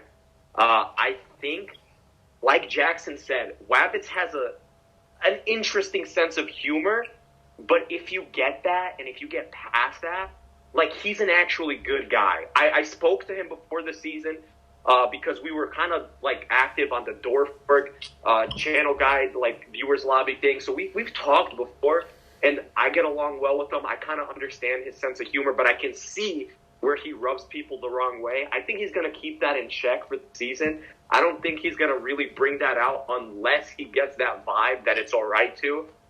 With the one over I have left, I'm going to use it on Wabbits. I think he can make it far. I just want to say before you go, Fred, like, I agree with Impish. He is a good guy. I talked to him a lot after that. Everything's all good. It's just that it was so hard to tell that he was not being serious, and it just could. That's just me. It's just my take at the moment. it's a random thing that happened, I probably honestly would have went over on him if something like that did not happen. But he is a good guy. It's just so hard to tell at some points with his sense of humor. Some people may not get it, and it could find himself in trouble. Yeah, Wabbits has a very weird sense of humor. I've experienced in DMs too, where you're not sure if he's playing or if he's real, what he's saying. It's kind of weird, and he has these dots in the middle of his sentences, kind of like a rabbit talking. He lives up to the character stereotype of someone who's super over the top. But Wabbits is one of the bigger names, but unlike Kara and Mill and Panda, nobody is aware that Wabbits just won an org not too far ago, where he carried exactly, like Impish is saying, an alliance from almost day one to the end. And I feel like there's just no way that he's not gonna make the merge. I think even though his humor is coming up weird, I think it can help him get closer to people too. And I'm gonna go ahead and say over to Wabbits. Alrighty, so that brings us to our last cast member, and that is Womack. You know, I'll just start it off. I basically said it when I talked about Wabbits. I initially had over for both of them. Unfortunately, you know, based on numbers, I literally have to say under, but I see Womack as a guy that can go extremely far. He seems very adaptable socially, like just based off his confessionals. Him and Wabbits are already extremely tight. Like I said, they're not letting anyone onto that fact, but he's continuing to make allies that believe that, like, they are his guy. People think Womack is, all right, he's sturdy with me, there's no one he puts over me, but then there's Wabbits who he marks over everybody. I think Womack socially is going to be such a player to look out for. Again, I don't really know how any of these people do in challenges or anything like that, but I would be so shocked if Womack doesn't go far. I think he is the perfect candidate, and I'm only saying this because I have to make it make sense. He is the perfect candidate to get swap screwed. Other than that, I think very big contender in this game. Jackson? Yeah, so like I said, I have no overs left. I honestly like Womack, but like you said, Wabbits and Womack, they're forming a little secret duo that could potentially be fatal to other people in the game. It's so hard to keep such a duo secret. Take Scherzak, for example. They tried to downplay their duo as much as possible. How did that work out for them? By Final 8, everyone knew they were a threat. It's only a matter of time before people catch on and find out, oh, these guys are close. I don't know. I got to go with the under, but I honestly think if there was between Wabbits or Womack, I really think that Womack would be the over if I had the pick. But the swaps exist as well, and he could get swap screwed, like Impish said. He's got Wabbits with him, but you only have your number one ally for so long before something comes along in the game that completely shakes it up on you. And that's the end of that. And then you're on your own. Yeah. Womack is someone who I'm so excited to see play. Already reading his confessionals, he's popping up as someone people trust. But he's also, this is very interesting, he says that he categorizes it's hard to say. He categorizes himself as a strategic player. Nobody does that. Everybody's like social strategic or like I'm physical. And then he comes in, he's like, I'm strategic. And he says he wants to up his social game. And I'm like, your social game is already great. So this is maybe him upping it up. And I feel like because he's upping his social game and he is strategical, I'm going to go with over for Womack because I think he is... Even though Wabbits is someone who's a strong player, I think Womack is someone who has a a better ability to maybe lay low that Wabbits don't have. And therefore I'm going to go with over for Womack.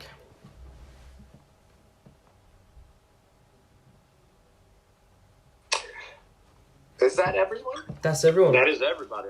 All right, so I just wanted to say one more thing about Womack. I felt really bad because in his interview, he put that he was going to try to go for the King of the Hill to get autocast, and I was like, oh no, because he actually believed that if he won King of the Hill, but yeah, he was cast anyway, so. Oh yeah, I knew that. So that's good. That marks everyone. We've been through everyone now. So what's Yeah, so that is everyone for the cast assessment. We're gonna end it off here. That was really fun, by the way, guys. That was awesome. That was cool. I had to wake up really early. I got 3.5 hours of sleep, but I love this. Like this, let's do this again next season because this was awesome. For sure. Hopefully my schedule loosens up a little bit so we can drop as many podcasts during the season as we can. We're going to maybe, I'm thinking more at significant points in the game more. I'm just really busy with work. I work until like 5 every day my time, and after work I drive an hour to the city to play baseball. And it just eats up so much of my day, and I just have no time, and time zones obviously are difficult to deal with. But I got a firm commitment here, and Jack has a podcast to drop as many podcasts as I can during season 3. Season 4 is going to be the big one, though. I guarantee it. Season 4 is where we're going to really take off, if we haven't took off already. I think this has been a great episode so far. And I couldn't thank Fred and Impish enough for being here. And we're going to end the episode off with our winner pick. So I would really, or whoever wants to start. Go Impish. Oh, you know what? This is an extremely difficult decision because I have a couple people I like. Rexy, Daniel, Mel, and Vig are kind of like my top 4. If I have to nail it to one person, I'm going to say Daniel. He was the first person I said it's a slam dunk over. I think Daniel is a competitor to win this game. He's going to be my winner's pick, but any of those people wouldn't surprise me, really. Jackson? I will go. This person has shown up a lot in the draft. A lot. And I have noticed that. But everyone is smart for drafting her. There's a reason I'm so excited to see her play. I know she's a good player, and I gotta go with my girl Mel for the winner pick. I really think that she has what it takes to bring it home here today, or this season, sorry, and I really think that she's got this. Okay, so I'm gonna go ahead and be a little off track in my winner pick. You guys are picking some people who are pretty much we know they're gonna make it far. I wanna go ahead and challenge myself. So my winner pick is gonna fall on someone who, at first sight, wouldn't be a winner pick, but I think if they make the merge with their partner, they will win the game. So I'm gonna say Womack is my winner pick. Nice. Oh shit!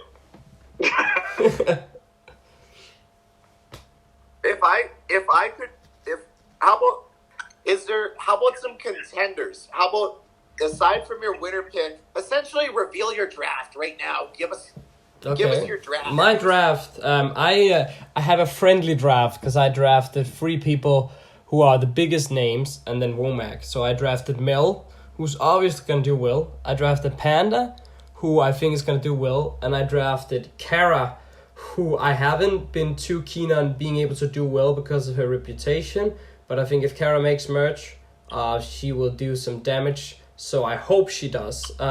If I had to make a draft that wasn't emotional at all, but only looking at the players, I would go Womack, Vic, Mel, and Brennan. You drafted Kara because you guys are a thing. It's all right. You can say it. We all know it's the truth. I mean, It's fine. You just didn't want her to be mad at you. That's all right. No, she's a good player. She's probably the best player here if nobody had a reputation. Yeah. Mel's my winner pick, but I agree with Impish that Daniel has the potential, and honestly, I went with Rexy. I honestly think that Rexy is going to do very well. Other than the time zone, like Fred said, which I am just being made aware of, so maybe I'll have to change my draft. But no, I honestly think Rexy is going to do very well, so he was my third draft choice. And I honestly will be very disappointed if I lose. I am very competitive in drafts. And, yeah. And then for mine, it's funny because looking at it, I didn't even pick Daniel. And I'm like, what am I doing? I picked Mel. I think Mel's going to do exceptional in this game. I picked Wabbit, mainly because, I've at least spoken with him more so than I've spoken to anyone, but I also think he has potential to do very well. I picked Dom. He was the first person I cast revealed. And I also picked Everest. And much to what I said when we talked about her, I want her to do so well. I want her to go far. I just don't know if that personality is going to rub people the wrong way, but that's my draft. I might have to end up changing Everest for Daniel, though. All right, so like I said, thanks a lot, Fred. Thanks a lot, Impish, for being here. This was so fun, guys. You're welcome. I really appreciate it. This has been a great cast assessment. Fred, when do you think we're going to have this up? Like, probably after Tribal? Or? Yes, after Tribal. So the thing is, this is just a recorded audio, so I probably need someone who can edit the picture over the audio. I might have to find someone who can do that. And if not, I'm going to have to do it myself. I'll try. So hopefully this weekend. Okay, cool. So by the time everyone's listening to this, we will know who the first two eliminated people are in Marinara ORGs Season 3. We have assessed the living hell out of this cast, and I think we did a pretty damn good job. Once again, thanks to Fred and Impish for being here. Any last words going into the season, guys? Because this is it. Where the bloodbath is just about to begin. I want to add a fun comment, because there are some players who haven't been reading up on Island of Punishment, so they think some kind of redemption is in play. They're in for surprise when they find out what's at the island. I'm very excited to see the first player go there. Like, I can't wait. Like, my blood is rising to the top right now. I'm so excited for someone to go there, and I hope that someone's going to fall for it and just take the advantage and what comes with it. Yeah, that's interesting. I just want to say that the people that applied that were not paying attention to Jackman either, they're going to be at a disadvantage compared to the people that were paying attention, because there was a lot of information revealed at Jackman that could potentially be useful in terms of potential advantages in the game and stuff like that. Exactly. And I just want to add one thing too. I love the fact that everybody is saying there's got to be an idol around camp, and they're trying all these commands. And it's like, to what Fred said, you guys read the description, right? There's no advantages. Like, you're not finding one at camp. I'm sorry. Yeah, I love that. I love it that they're not aware of what's going on. Yeah, that's really comical to start the season. That's awesome. That's funny. I was curious as to how that would go over with whether people would realize that there was no idols or advantages. Whether I honestly thought everyone would realize it immediately, because it says right in the description, no idols or advantages in play. You gotta go to the Island of Punishment. Exactly. So it's gonna be exciting to see. I'm very excited. Yeah, I got a good feeling about this one, Fred, not going to lie, especially after this cast assessment, just listening to everything that you guys have said about all these people. I really think that it's going to be yet again another high caliber season here at Marinara. So that's going to conclude our second episode of Jack Has a Podcast. It's been fantastic. Marinara ORGs Season 3, Island of punishment. It's on. It is epic.